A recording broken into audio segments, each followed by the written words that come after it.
Hello everybody, I'm Anne Marple and I'm here to join with you, let me just put this down, to tell you about the Holiday Club stories each week, and I've got some help. Now I want to introduce you, this is Bob, and Bob's going to help me. All right Bob? Bob's going to help me with the feeding of the 5,000, that's our first story. So I'm just going to put Bob down. Many religious leaders called Pharisees told lies about Jesus, and some even tried to kill him. They didn't believe he was God's son, and even though he performed miracles which proved he was God's son, they wouldn't accept him. Well, one day Jesus crossed the Sea of Galilee and he needed to rest as the crowds of people following him were getting bigger and bigger, and he was tired. The crowds, however, soon found him, and they knew he did great miracles. Jesus led his disciples to a deserted mountain spot. He sat down and began teaching. The people kept coming, more and more of them. Soon it was supper time.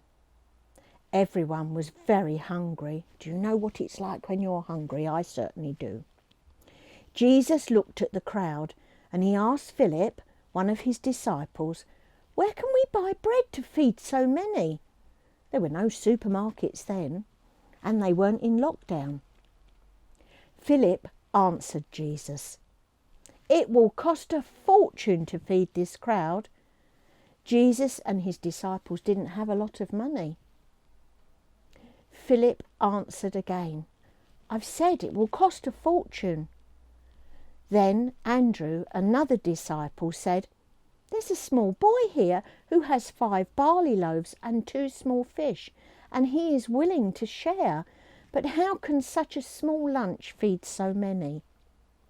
Jesus said to them both, "Make the people sit down." There were about 5,000, and that didn't include women and children. The little boy who trusted Jesus gave him his lunch.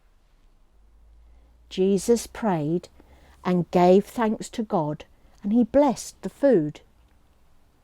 After praying, Jesus broke the loaves and the fishes and gave them back to the disciples to share amongst the great crowd.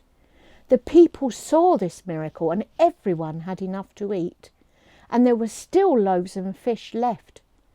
Jesus told the disciples to gather up what was left, and they filled 12 baskets to distribute again. The people who stayed and listened and ate supper knew that Jesus was their saviour, as do we, whose coming had been promised by God in Holy Word.